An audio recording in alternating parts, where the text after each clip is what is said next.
Solutions and the graph. We have devoted lots of practice finding the solutions to an absolute value equation. Now let's reverse this process.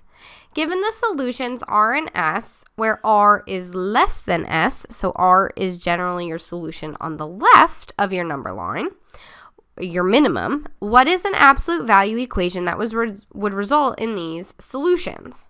So you have your midpoint of C, your distance of D, and your solutions R and S. So given those solutions, we want to find that equation, that absolute value of x minus c equals d, but we want to replace the c and the d with their actual values. Here's an example. We have a solution of 5 and a solution of 13 to an absolute value equation. We want to find the value of c for the midpoint and the distance from that midpoint, d, so we can write the absolute value equation. So first, given the solutions 5 and 13, we need to determine the value of c first. C is the center or our midpoint and is the average of the solutions. So an average, you want to add up all of the numbers you have and divide by the amount you have. So we have two numbers, 5 and 13, and divide by 2. So 5 plus 13 is 18, divided by 2 is 9.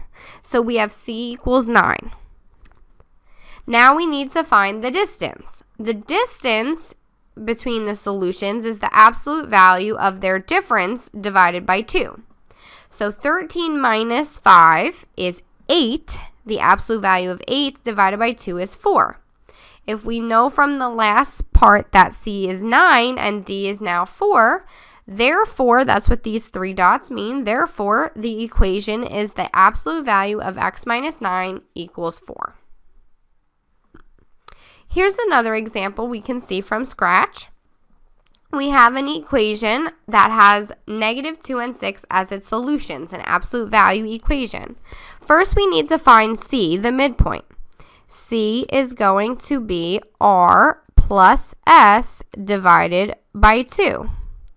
So r is -2, s is 6. So -2 plus 6 divided by 2 would be our center. 4 divided by 2 is 2. So our center is 2. Then we have our distance, d, is the absolute value of s minus r, the difference of our solutions divided by 2.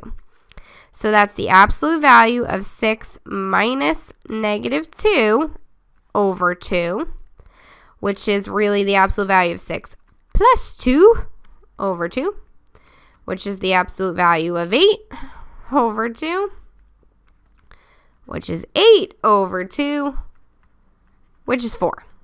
So that leaves us with our format of the absolute value of x minus c, so x minus 2 is equal to 4. One more time, now we have an absolute value equation that has solutions of -12 and -3. So let's write the equation moving backwards.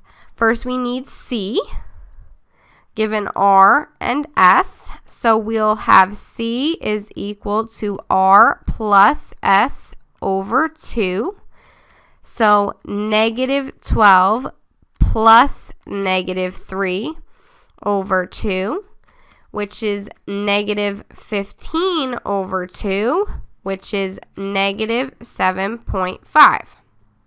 Then we need our distance, which is the absolute value of s minus r over 2, which is the absolute value of -3 minus -12 over 2, which is really the absolute value of -3 plus 12 over 2, which is the absolute value of 9 over 2, which is the absolute value of 9 is just 9 over 2, which is the same thing as 4.5.